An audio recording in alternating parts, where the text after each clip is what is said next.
جو آج ہم استاد کا احترام سبق کے سوال جواب لکھیں گے۔ سوال نمبر 1، کس پیشے کو عظیم اور مقدس کہا گیا ہے؟ استاد کے پیشے کو عظیم اور مقدس کہا گیا ہے۔ استاد کی رہنمائی کیوں ضروری ہے؟ استاد کی رہنمائی بہت ضروری ہے کیونکہ اس کی رہنمائی کے بغیر انسان بے خبری کی دنیا سے نکل کر جان پہچان کی دنیا میں پہنچ نہیں سکتا۔ یہ استاد ہی ہے جو انسان کو دینی اور دنیاوی دونوں قسم کے علوم سے واقف کرتا ہے۔ استاد دنیا میں انسان کی زندگی کے سفر کو آسان بناتے ہی اہم کردار ادا کرتا ہے۔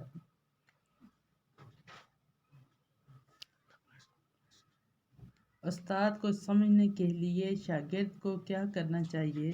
استاد کو سمجھنے کے لیے ضروری ہے کہ اس کی باتوں کو غور سے سنا جائے اور دل سے استاد کا احترام کیا جائے۔ شاگرد کو چاہیے کہ وہ استاد کی بتائی ہوئی باتوں کو غور سے سنے اور دل سے استاد کی عزت و احترام کرے۔